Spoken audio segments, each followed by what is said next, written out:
Bon, qu'est-ce que vous voulez que je vous raconte?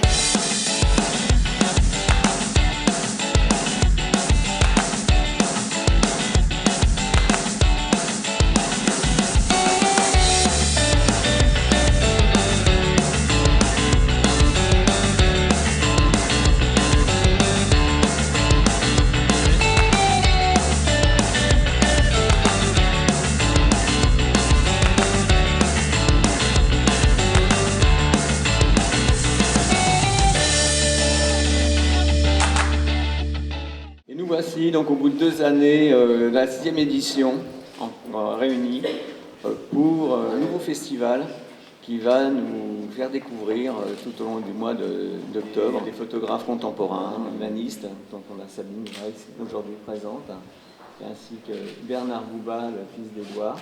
Cette 6e édition comporte 45 expositions, un peu moins que les autres années, peut-être sur le département, mais on a aussi 12 invités, 12 photographes professionnels, ce qui est important, plus autour des amateurs, et ce qui nous amène à dire aussi que sur l'agglomération de Nevers, il y a environ une vingtaine d'expositions.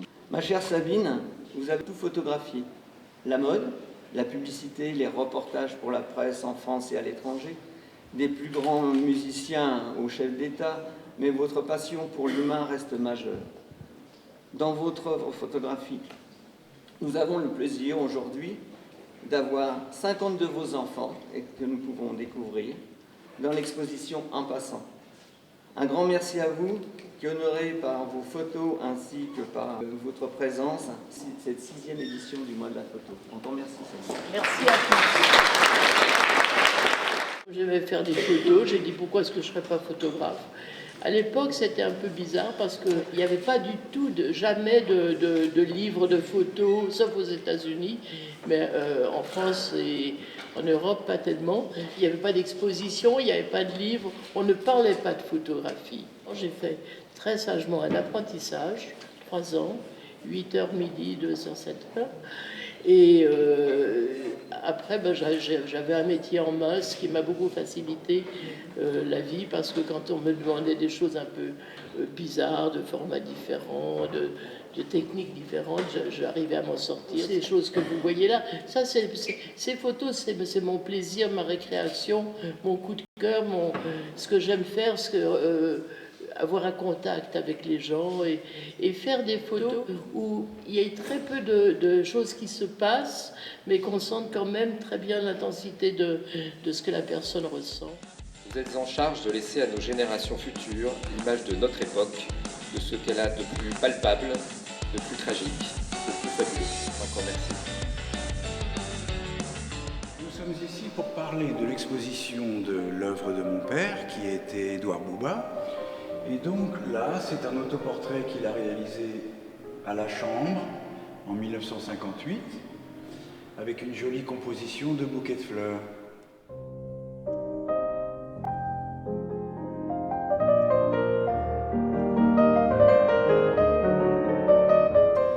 Alors là, nous sommes devant sa première photographie, qui s'appelle La petite fille aux feuilles mortes, qui était au Luxembourg. Une photo qu'il a réalisée avec un Rolleiflex, vraiment dans les débuts de son travail. Et ça a été une rencontre poétique. Et il a poursuivi dans ce chemin tout au long de sa carrière. Alors là, nous avons Lella, sa première femme, qui est la photo la plus connue de son œuvre. Et lorsque l'on pense à Bouba, bien souvent, on revoit cette image de cette femme avec un ton altier, une superbe lumière et une grande poésie. Alors là, c'est ma mère. C'était un voyage qu'ils avaient fait ensemble. C'est à Collioure, dans les Pyrénées-Atlantiques. Ils étaient descendus sur la côte en voiture. Ils m'avaient raconté que c'était un voyage très long. Et donc, c'est un premier moment de détente. Ça, c'est entre 2 reportages. C'était pendant 1968. Alors, ça avait amusé mon père parce que c'était un slogan très optimiste. Donc, plutôt la vie. Là, c'est son chat. Toute sa vie personnelle participait à son œuvre.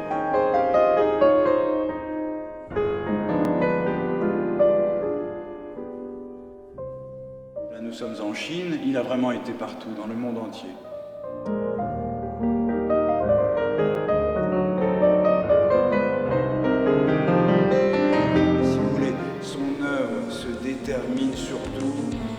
par un voyage, une ouverture et la poésie.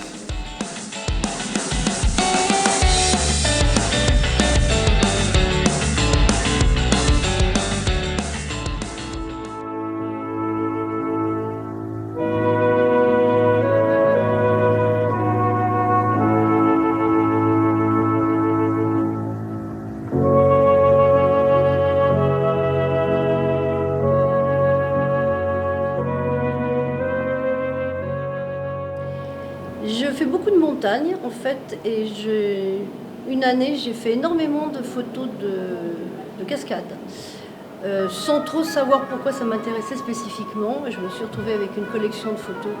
Et il y a cette phrase qui est venue, Torrent d'amour, bon, c'est un film de Cassavetes, et je me suis dit, bien voilà, il y a peut-être quelque chose à faire autour de tout ce qui est lié à la gestualité du corps, aux gestes de tendresse, aux gestes amoureux, etc. etc.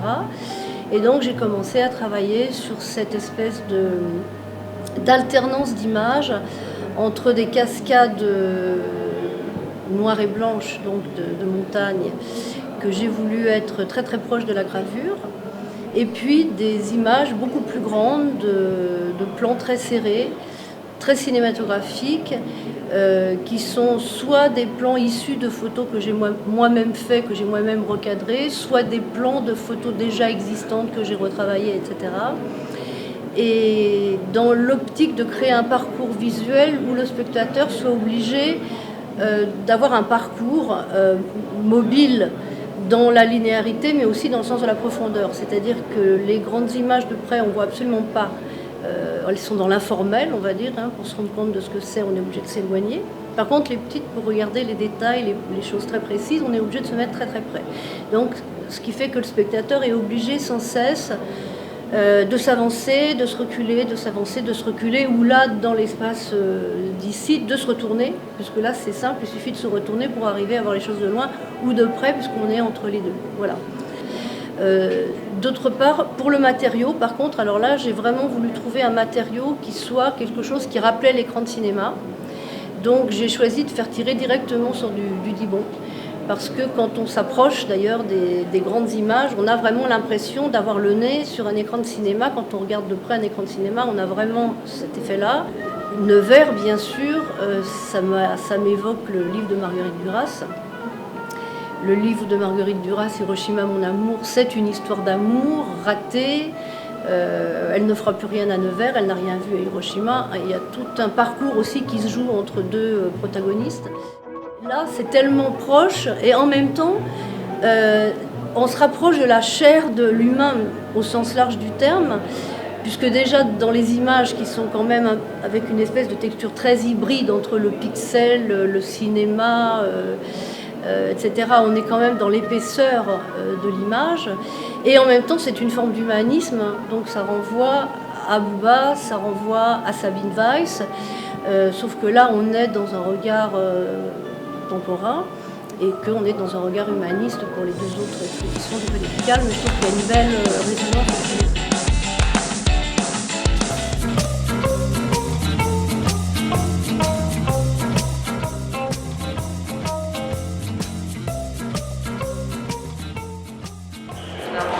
L'exposition s'appelle Bruissements intimes. Donc Pauline Sauveur a travaillé dans une vieille maison désaffectée à Néronde qui est démolie maintenant. Et après avoir vu ces images, je me suis renseignée à savoir où je pouvais trouver des lieux qui étaient imprégnés de souvenirs, qui étaient historiquement riches. Tout un tas de petites boîtes aussi, des petites boîtes à ouvrir, des petites boîtes à secrets, des petits sachets de senteurs et plein de petits objets justement qui feront que l'exposition sera interactive.